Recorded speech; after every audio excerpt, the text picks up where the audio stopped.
Hello everyone, right now Amir, Ol and I are on our way to a place called Papan, which is a ghost town. Papan isn't very far from Ipoh, it's about half an hour away. Okay, over there, can you see it? That's Papan, and now they've even put up a big sign for Papan.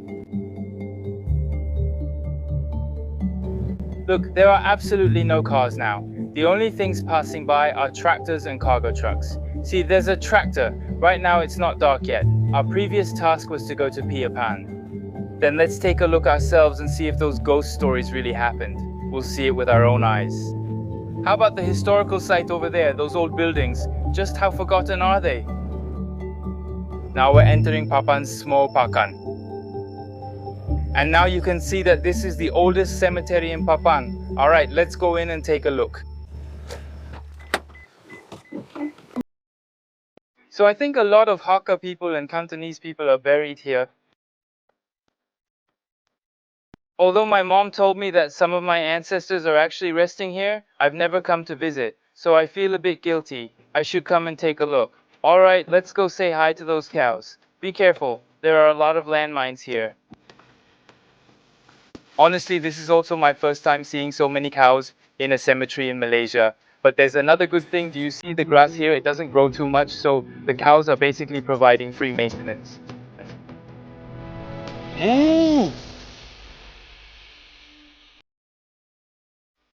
Okay, now we're getting closer to the city of Papan, and we can see that there are still a lot of old houses here.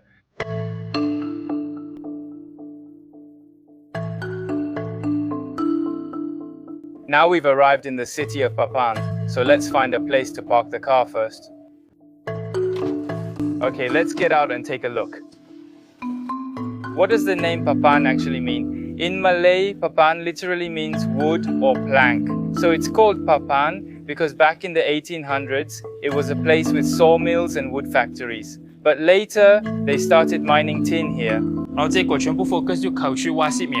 19世纪末，八坂因为附近发现了锡矿，开始慢慢发展起来。矿业带来了工作，也带来了人和生意。原本安静的地方，逐渐变成了一座小镇。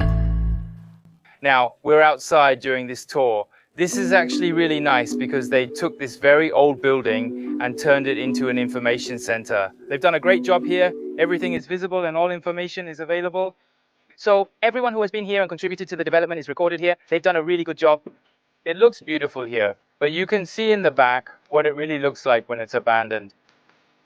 Huh? Look at this. Originally, you could go up to the second floor and live there, but now the second floor is gone. Only the stairs are left.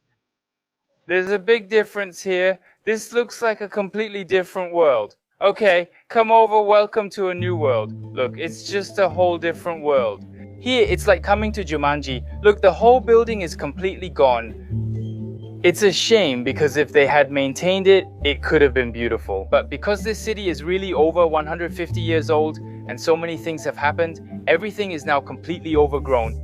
The forest and the trees have all grown back together now. Another house, we can see that this one is still pretty well preserved. Those wooden parts, those wooden walls are all still there. 这里曾经住着一户又一户的人。Wow, look at this, look at this. The original table and chairs are all still here. Wow, this is really old. I don't dare to sit on it either. The way they have it placed, if I sit on it, I feel like it might collapse. 而这些生活的痕迹，直到今天，仍然留在这些建筑里。This square-shaped thing isn't a room, it's actually a bathroom. You can squat down and wow, it's pretty disgusting. Luckily, there's no bad smell. 在最繁盛的时候，八坂不只是一个工作的地方，它是一座真正运作中的小镇。Next, this shop is a bit interesting. Because from here, we can see that it's actually an old foam shop. Look at this chair. Wow, it's already rusted, but it's still very sturdy and looks original. Cheng Li Benang is from Penang. And then look, this original window is still here. And then inside, this is also a barber chair. I think you can do rebonding here or something like that, see? There's a setup here, so I think this hair salon was originally run by Chinese people. Judging by the looks of it, this magazine probably isn't from the 1900s, right? And then look, there's a cement bag here, so I think they might have planned to restore this place, but halfway through, it was suddenly abandoned again. Let's go to the back. Wow, this one.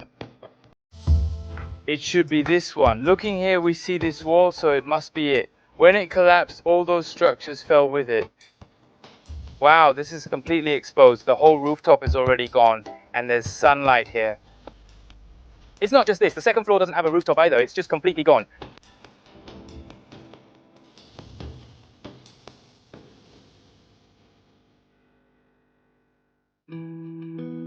当锡矿产量下降，价格下跌，人们来到这里的理由也慢慢消失了。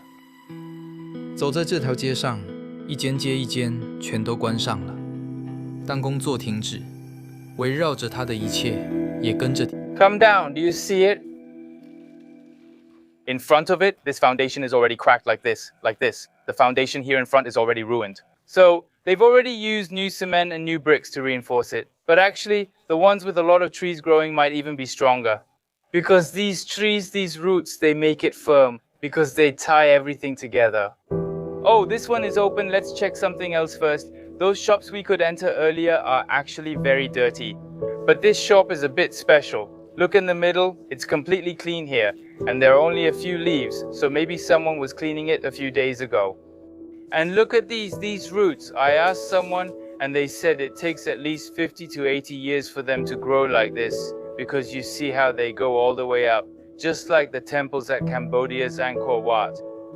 And now we've arrived at its kitchen. Okay, look, this is the original setup. Each one belongs to them. What do you call it? Kitchen. Look, this is where they put the firewood, then they can burn it, and here is where they put each pot to cook things. So it's possible that this place might be a restaurant, maybe a restaurant. Wow, look at Carlsberg glasses. They're all classic, really old. We can see here that it's connected to the outside, but I think this doesn't look like a hut either. I think originally this part just didn't exist. The back is the second floor. And now we're already connected. We've reached the house where people live here. Look at these old wooden boards. The family. 很容易把八坂称作鬼城，但它并不是完全空无一人。If you can see, there's a CCTV here, and the door is also a fence, and it's locked very well, and you can't see inside at all. It looks like it's all decayed. And just now, while talking, we saw and heard someone cough upstairs and noticed the curtains being pulled, so people must still live up there. And then we can also see there's an Astro dish, so don't underestimate the people here. They're still watching Astro and TVB. We've already walked for so long and passed so many shops, I think we've reached the end. Because if you look over there, there's absolutely nothing left. We can only see mountains and cows and just a dog, so there's nothing much to see anymore. So it's time to change the scenery. Let's go check out the legendary haunted castle. 所以现在我们要去 Istana Raja， 可是其实它很靠近吧，因为如果你看 Do you see that yellow roof over there? That's the center we were at just now. And if we take that road, we'll be there already. Now there's a D8 sign and it says private property, no trespassing. Although it looks kind of scary, this used to be the mayor's office here. Datuk Bandaranda's office was in the corner of this castle, but the door is gone now, so it looks pretty eerie. This is the entrance. It's old, it seems like it was built over 100 years ago and still stands today. And now you can see this is also called Hachan Raja Room Asal in Malay. This is the house they use for gathering. Now we've arrived at the main entrance. This is the main entrance of the castle. But it seems like it's already locked, just like earlier. This is traditional. And do you see these stars? These stars, don't worry. Don't think they're mystical or demonic or anything like that. Actually, these are also used by Muslims. The star and the crescent moon. This huge building isn't actually a real castle. In fact, it was built by Raja Bilal as a gathering place for all the officials to hold meetings here. But because it looks so beautiful and grand, it ended up being called a castle. Istana, and here if we look, this is actually the original house. In fact, this is the very first one inside here. The king was a man named Raja Asal. He came from Indonesia and was from the Mandailing tribe. His name was Raja Asal. The first house he built was this one. But after he passed away, his nephew built this one. Raja Bilal, Raja Asal, and Raja Bilal. A few years ago, actually, we could go inside. If we came a few years ago, there would be two. The old lady is a descendant of Raja Bilal. She would sit at this door and greet people. Anyone who wanted to visit or come and see could do so, and the old lady would be sitting here. But a few years ago, they already passed away, so now we can't go in either, because it's already locked. And do you see, the one in front of me now looks especially eerie because it's starting to get dark, and with this light it looks even creepier. But actually, this is in Perak, the first mosque, and this mosque already has a history of over 150 years. And then at the back over there, there's also a house. That house isn't just for ordinary people, it's for the person who manages this mosque. We call him the person who calls for prayer every day. The muezzin you hear calling people to pray, he lives over there. Now look, this is interesting. What does this sign mean? Pi omopau ang pi embur ub aramist x antik di ilar ang masuke. This time, those shamans or those who look for piaran ormal, who look for ghosts or numbers, are not allowed to come here because many people would misuse it, even though this place is a mosque. But they think this place is haunted, has those things, so it's not allowed. If you get caught, you'll be fined, and that's even scarier. I think the mosque entrance should be at the back. Be careful. Wow, look at this. It really looks like a ghost lizard or some kind of dragonfly. That kind of dragonfly. Wow. Oh wow, look at that. You probably can't see much inside either. There's nothing inside either, it's just very empty. Because it was someone praying, so everything is separated. There's no car, and his hands have been locked up for a long time.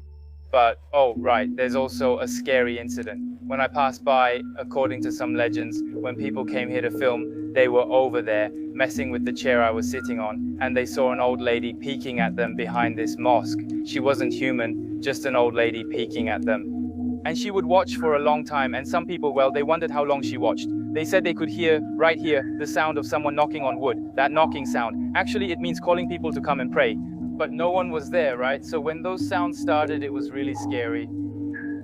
Isn't it true if we don't care for ourselves? No windows either, but if you forget there are people, just say so. So now we've already seen this castle, and it looks like a pretty ordinary place, right? There's nothing special, and there aren't any special sounds either. But let's wait until it gets dark and then take another look to see if anything appears. Like those old ladies or the shadows of people peeking at us from the doorway, okay?